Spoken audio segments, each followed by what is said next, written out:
સ્વાધ્યાય 9.1 નો પહેલો દાખલો. સર્કસના તંબુમાં જમીન સાથે શિરોલંબ સ્થિતિમાં રહેલા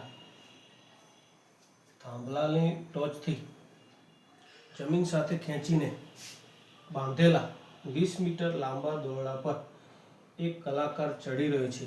જો દોરડું જમીન સાથે 30° માપનો ખૂણો બનાવે છે તો થાંભલાની ઊંચાઈ શોધો.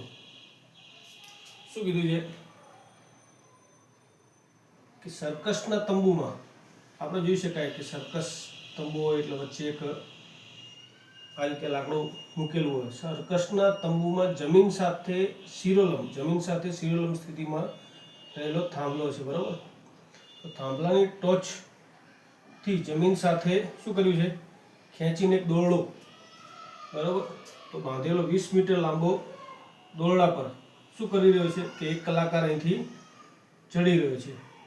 જો દોરડું જમીન સાથે 30° માપનો ખૂણો બનાવે તો થાંભલાની ઊંચાઈ શોધો. અહીં આપણને કીધું જુઓ આકૃતિ, બરાબર. તો અહીં જોઈ શકાય કે AB શું છે, થાંભલો, અને AC દોરડું છે. AB થાંભલો છે, AC દોરડું છે.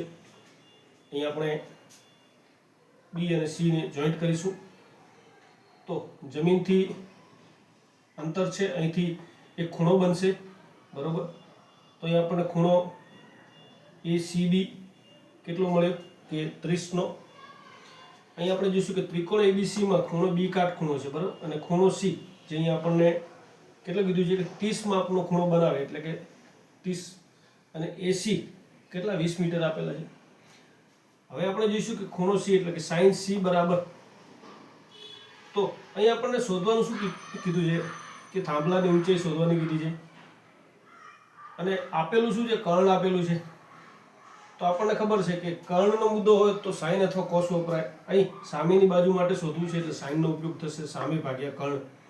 તો ખૂણા C ની સામેની બાજુ કઈ થશે, તો C ની સામે AB છે, અને ભાગ્યા કર્ણ એટલે કે AC.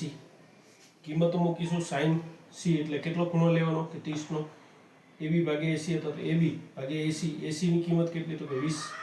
sin 30 ની કિંમત કેટલી તો આપણને કોષ્ટક ખબર છે કે શરૂઆત sin થાય ત્યારે 0 પછી શું આવે 30 આવે એટલે 1/2 મળશે.